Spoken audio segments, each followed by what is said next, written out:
कुछ लोगों का ये मानना है कुतुब मीनार को लेकर के कि ये जो है विष्णु जी का स्तंभ है। आप क्या मानते हैं सर?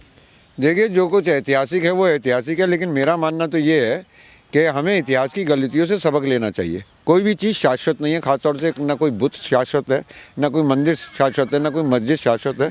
तो ये तो समय समय के साथ होती रहती है, लेकिन आप इतिहास को इस तरह से पास्ट में जाके ठीक नहीं कर सकते।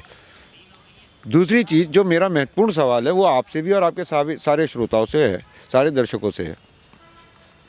ये मंदिर तोड़ के ये बना दिया, ये मंदिर तोड़ के ये बना दिया, ये मंदिर तोड़ के ये बना दिया, यही तो हमें पढ़ाया गया। इस्लाम तलवार के बूते पे फैला, सबको अपने तलवार के नीचे लाया, या तो कबूल कर लो इस्लाम पे ईमान ले आओ, नहीं तो तुम्हारे को मार देंगे, यही तो किया। एक तरफ तो मंदिर तोड़े जा रहे हैं, लोगों को जा रहा है, दूसरी तरफ मंदिर बनाया जा रहा है इन्हीं की सरकार में। ये इस रिश्ते को क्या कहते हैं ये बता दें, ये मंदिर क्यों बना ये बता दें, फिर हम मान लेंगे इतिहास में क्या क्या ठीक किया जाना है, क्या क्या नहीं ठीक किया जाना है। तो ये सब राजनीतिक है, और सबसे बड़े दुख की बात यह है ये अराजकता देश को खा जाएगी। आपको कुछ और कहना है? मेरा तो सिर्फ इतना मानना है। सवाल मैं ऐतिहासिक स्थलों को लेकर कर रहा था, और तो आपको क्या लगता है कि वाकई में जो ऐतिहासिक स्थलों पे मुद्दा आके टिक गया है और लगातार कोई मुद्दे नहीं बच रहे, ये बेरोजगारी को मुद्दा मानने को तैयार नहीं है, ये इस बात को मुद्दा मानने को तैयार नहीं है कि साहब भूखमरी बढ़ रही है, शिक्षा के क्षेत्र में पिछड़ते चले जा रहे हैं, ये कौन शोर मचा रहा है? देश में इस वक्त बहस इस बात की होनी चाहिए कि कितने बैंकों का पैसा लेकर गबन कर गए हैं, कितनों के वो पैसे माफ़ किए जा चुके हैं, कितने विदेश भाग चुके हैं, दुनिया को पता ना चले। इस वजह से ये सब कभी हनुमान चालीसा, कभी कुरान, और कभी ज्ञानवापी मस्जिद, कभी मथुरा की मस्जिद, कभी ये विष्णु स्तंभ, ये इस तरीके के सवाल उठाए ही इसलिए जा रहे हैं और आर्थिक घपलों को बचाने के लिए, और वो भी एक कम्युनिटी विशेष द्वारा। इन्होंने देश की अर्थव्यवस्था को दीमक की तरह खाने का काम करा है, उस पर देश का ध्यान ना चला जाए, इस वजह से ये सारे के सारे प्रोपोगेंडा, ये प्रपंच रचे जा रहे हैं। तो हिंदू संगठन के लोग बार बार एक जगह नहीं तमाम जगह पे कर रहे हैं, एक जगह हो तो समझ में आए, अब तो दिल्ली तक। दिल्ली क्या कहीं भी जा सकते हैं? इन्हें तो रोज़ नया मुद्दा चाहिए। दिल्ली में अब हंगामा करने के लिए दिल्ली आने की ज़रूरत नहीं है, आप देश में कहीं भी किए वहीं पे पहुंच जाएगी अंजना। और ये देखिए ब्रेकिंग न्यूज़, पूरे देश में वो मुद्दा बना दिया जाएगा।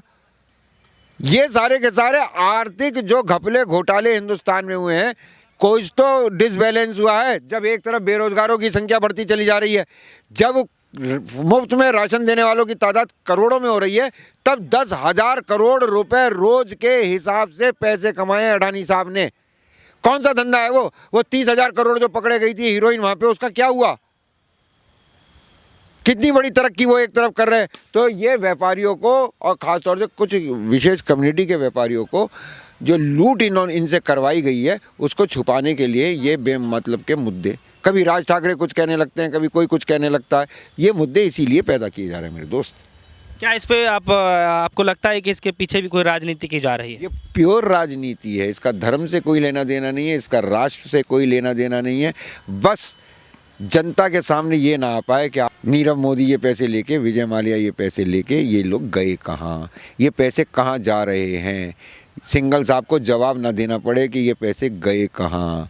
तो जो इन्होंने लूट मचाई है उस पर पर्दा डाले रखने के लिए कि चर्चा का विषय ना बने, ये हंगामे हो रहे हैं। विश्व हिंदू परिषद के जो नेता हैं उनका साफ तौर पे ये कहना है कि इन सब मुद्दों से जो हिंदू मुसलमान का कोई वो नहीं है, जो चीज़ दिख रही है वो दिख रही है। हम दो जने हो मिले, हम दोनों हिंदू हैं, दोनों ने एक परिषद बना ली और उसका नाम लग रहा है विश्व हिंदू परिषद। बस इतनी बड़ी है विश्व हिंदू परिषद, ना उसका विश्व से कोई लेना देना है, ना हिंदू से कोई लेना देना है। ये षड्यंत्रकारियों की एक परिषद है, वरना आप इनके यहाँ का कोई सा भी एक ज्ञानी ले आइए, हम पूछ लेंगे।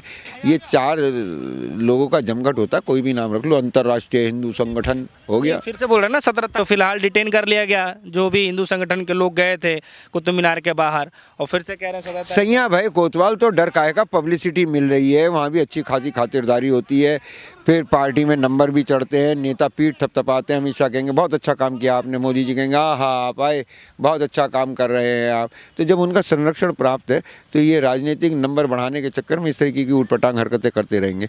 अब अगर इन्हें ये पता चल जाए कि इनके ऊपर कानून की कार्रवाई होगी, बहुत सख्ती से होगी और जेल में इनको जेल की तरीके से रखा जाएगा, इनके भी धंधों के ऊपर ये जांच की जाएगी कि इनके पास इतना समय फालतू और इतना पैसा फालतू कहाँ से आ रहा है कि इन्हें रोजी रोटी की चिंता नहीं है, खर्चों की चिंता नहीं है, और ऐसे मुद्दे उठा के ये सड़कों पे उतर उतर के आ रहे हैं, तो इनके पैसे कहाँ रखे हैं, इन्होंने कमाए कहाँ से? कुछ भी करना पड़े करेंगे, लेकिन हाँ जी, मुझे मालूम है कितना कर लिया, इनके बाप दादाओं ने कितना कर लिया है, क्या क्या कर लिया। ये नहीं थे, इनके पुरखे यहाँ नहीं थे, हमारे पुरखे यहाँ नहीं थे, क्या कर लिया था हम लोगों ने। तो हम ये विखंडन की राजनीति में पढ़ के, इनकी घृणित सोच के चक्कर में पड़ के और देश का नाश कर रहे हैं। चलिए।